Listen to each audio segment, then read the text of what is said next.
Hello everyone, my name is Nathan Fair, and you're about to watch a video I did with three members of the USA World Schools Debate team. And before you do, I just want to quickly ask that if you have any connection to anyone on the USA debate team or even the debate team for other nations and world schools, if you could please send me a DM on Instagram at Debating Youth. I would love to do more like interviews with people from other countries and especially in this world schools content because it's such a universal thing. Enjoy the video. Have a great day.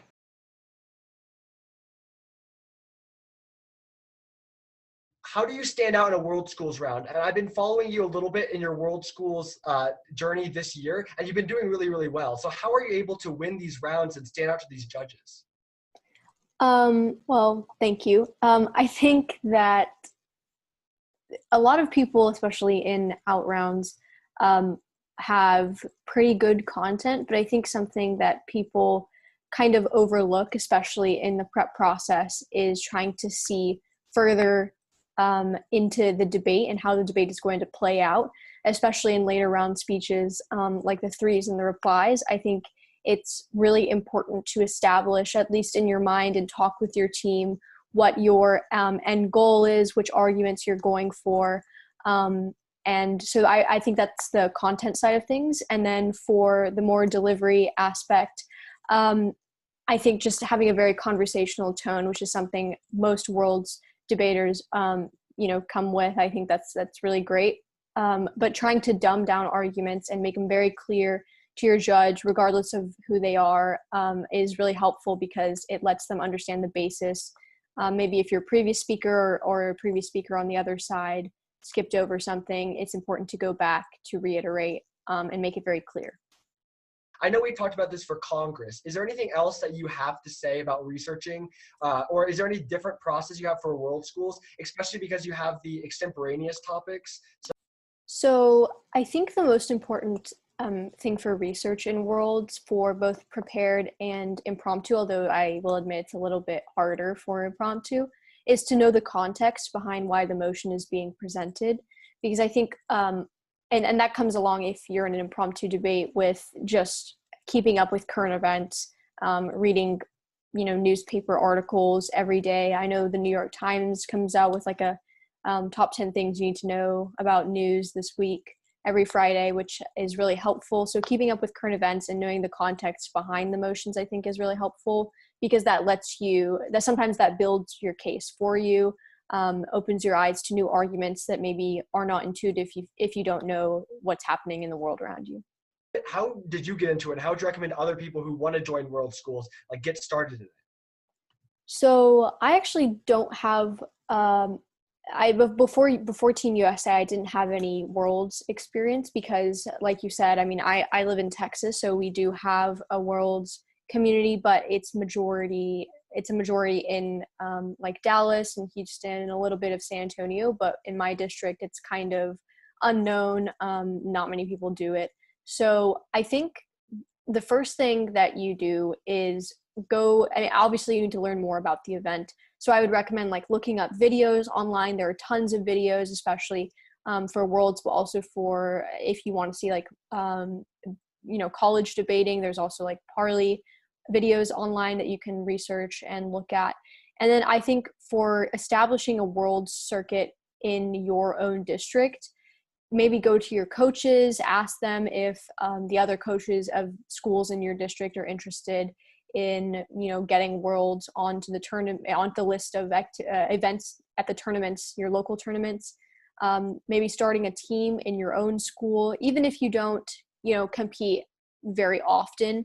I think it's a good skill to have because worlds kind of makes you engage in a more debatey style than other events like Congress, which I still do, but which is my primary event. An interesting thing in world schools debate, which is point of informations, if I'm saying that correctly. And how do you effectively use those during world schools? Cause you don't want to I guess what kind of good questions can you ask? Cause it's in the middle of their speech. I know that it's different from every other debate event besides for that. Yeah. So I think this is something that you should also include in the prep process. Brainstorming, just like you brainstorm ideas and arguments that the other side could run. I think it's really helpful to brainstorm POIs that your team can ask, the other team can ask, simply because, if someone on your team, if your teammates are busy writing a speech or don't really have time to think of POIs, they're always there for you that you could ask on a whim.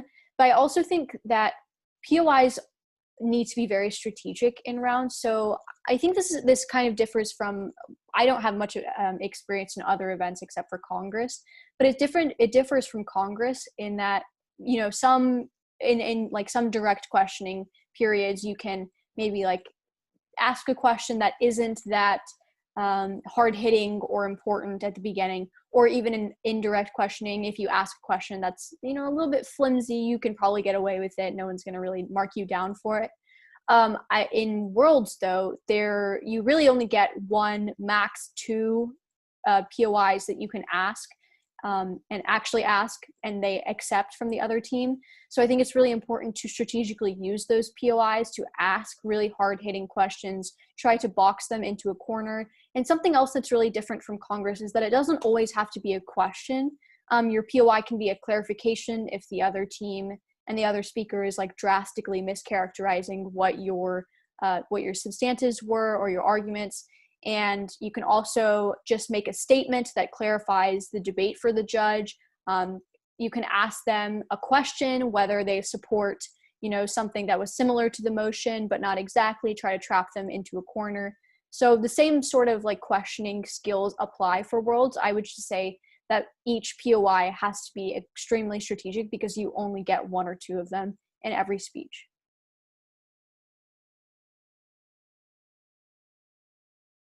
So my first question is, as a member of the USA debate team, is there any strategies you have to people who do World Schools debate? Yeah, so I guess that some of my biggest strategies are applicable to all styles of debate, but I think that, so in Worlds, the really unique element of the event is that it isn't just like practical arguments and evidence-based things, although that is definitely a part of it, but a lot of Worlds focuses on two main elements. The first being the principled elements of it, so the like moral obligation of actors to take certain actions, or the moral impacts on stakeholders, and the second thing being the international focus of the debate. So in Worlds, because we do so many international tournaments, it's really important that your arguments aren't US-centric, which is a very stark contrast from Congress, in which you're really seeking to represent a US constituency. And so I think Worlds is definitely very different in that regard.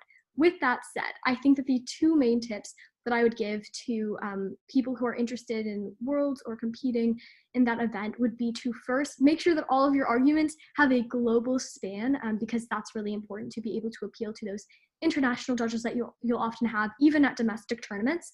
And the second thing to be really make sure that in arguments, in topics where it's applicable, which is I would say most topics, you have a principal argument and you weigh the principal argument at the end of the debate round, because you can win arguments, like win entire rounds actually, based off of the principle alone, which is pretty unique to Worlds, I'd say. So World Schools is kind of an event that's not offered a ton of like places. Florida has a really big program, but a lot of other states don't. How would you recommend getting started in World Schools debate if you don't have like local tournaments or even like at the state tournament?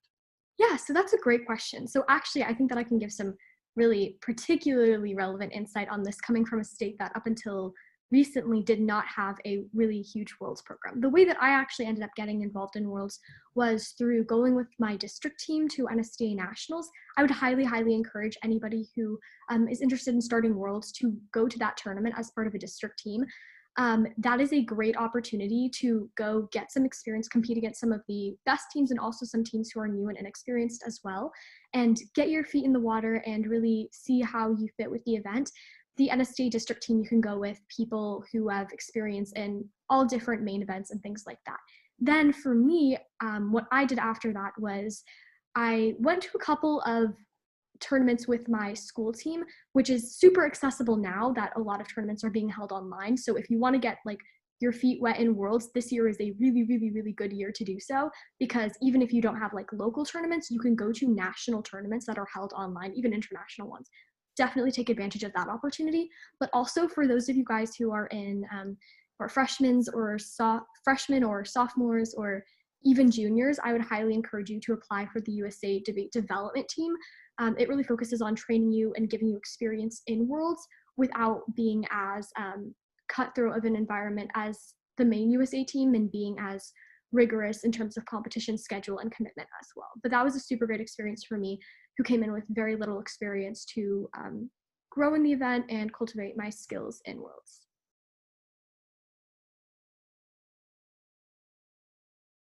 How do you get good and how do you end up winning tournaments in World Schools Debate? A lot of practice. Any speech and debate event just takes a ton of trial and error, giving new types of arguments, your efforts, exploring different aspects of an issue that you didn't explore previously. So really just a ton of trial and error. Definitely. Mhm. Yeah, and so you talked about researching. Like, what does your research process look like besides for just reading stuff on your own? Like, when you're given a topic, what does your research process look like?